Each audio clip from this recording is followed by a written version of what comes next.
Godzilla x Kong: The New Empire is what would happen if a 7-year-old made a $150 million movie. So this weekend I was lucky enough to be at WonderCon, went afterwards, the last day, had some drinks with some people. After that all wound down, I'm in downtown Anaheim. It's getting kind of late, and I decide, you know what? After a long weekend, I think I'd like to just go sit in a nice, really comfortable seat that's heated and relax for a couple hours before I catch my lift home. I've got my AMC pass, so I fire it up.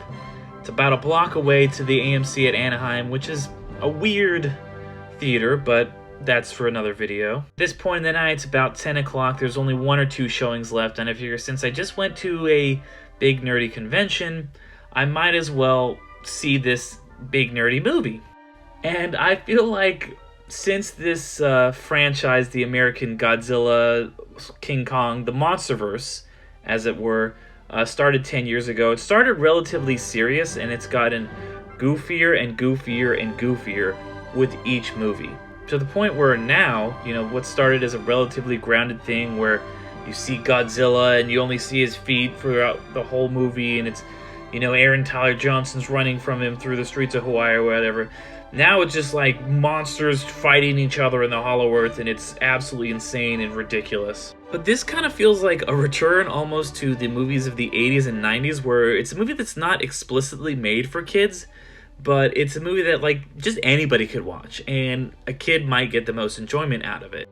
And this is, you know, like, on a technical level, very well crafted, but I don't think, and it's, you know, it's well directed and everything, although most of the direction is just CG, but I don't think it would be fair to call this, like, a good movie in a traditional sense, but I enjoyed the hell out of it. So you know what, rather than trying to review this movie as I usually do, I'm just gonna let my inner child take over on this one. So yeah, this movie's awesome. Godzilla and King Kong have to team up. There's a hollow earth. Godzilla, and they first fight. They come up by the pyramid and they're smashing up the big pyramids, and they're about to fight, but then Mothra's like, yo, Godzilla, chill out. Let's go inside the earth. Godzilla also gets even more superpowered. He beats up a snake, which makes him turn purple.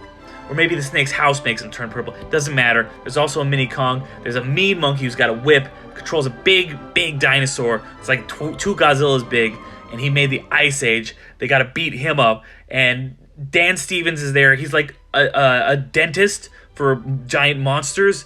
He's the best. He's the only character of the humans that I care about in these movies at all, except for, like, all the Russells in the Monarch show, which is great, but it's neither here nor there. Also, there's like time dilation in that, but there's none in this, so don't worry about it. This movie is ridiculous, and it's awesome, and it's not good, but it's great at the same time. And if you just want to watch, if you're tired and you just want to just chill for a couple hours and watch something and completely just veg out and have a time, this is the one for you. Go see this movie. So yeah, if you wanna, just kind of have if you're not looking for something like that's really gonna make you think, if you're tired and you just kind of want to go watch something that is pretty enjoyable, looks really good, it doesn't make a lot of sense, but this is pretty fun. So I recommend it.